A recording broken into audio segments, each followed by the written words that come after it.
And welcome back, everyone. Well, here's something a lot of people probably don't think about until it's too late, because we don't like to do repairs for our cars, or at least pay for them. Your brakes. So joining us now right now is Jim Gardette. He's a brake expert from the Neighborhood Auto Repair Shops group.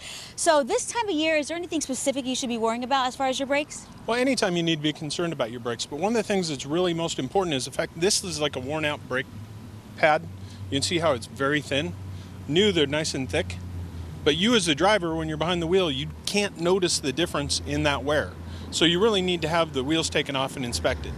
There are other things that you can notice about brakes, like if you feel the steering wheel vibrate when you apply the brake, probably have a problem with your front brakes. If the whole vehicle vibrates when you apply the brakes, probably have a problem with your rear brakes. What about the grinding? I know I've heard a grinding sound before, or something like that. Well, there are a couple different noises that brakes will make that sound like a grinding. One of them is, see this little bent piece of metal?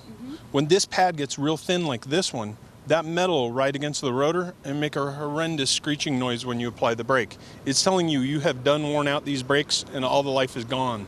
Get them replaced. How long is the life usually for brakes? You know, the brake life depends on the driver, the vehicle, and how the brakes are engineered. A Chevy truck from 1999, you might have to do the brake every 15,000 miles. That same truck from 2005, it might be 100,000 miles before you have to do the brakes. But it depends on how you drive, and that's why it's important that you have it inspected, because nobody knows how much is there. It's until you get it, measure it, and see what's going on. We use a tool like this. When you use the green numbers, if the pad is as thick as the green, then you're good.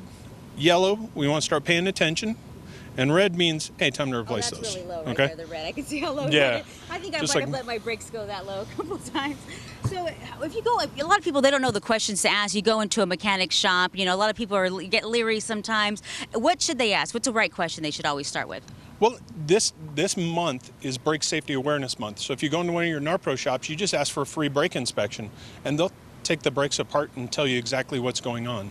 But anytime that you think there might be something wrong, bring it to a professional and have it checked out. And I believe that you guys are holding a fundraiser or something for breast cancer research, correct? Right. This month, our suppliers are giving us free brake pads that we pass on to you. We do charge you the labor to install the pads and do the brake job properly, and we donate 10% of that investment to a breast cancer vaccine from the Cleveland Clinic. How did you guys come up with that cause? Well, actually, we didn't come up with it. It started back east.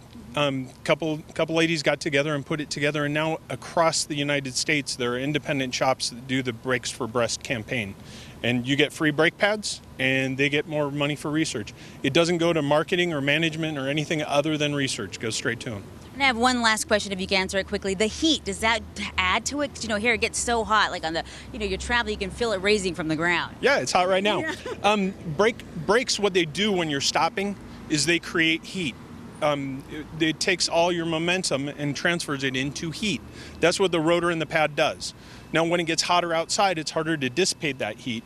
So, yeah, when the heat comes, brakes wear out faster. Okay, well, thank you so much for joining us today.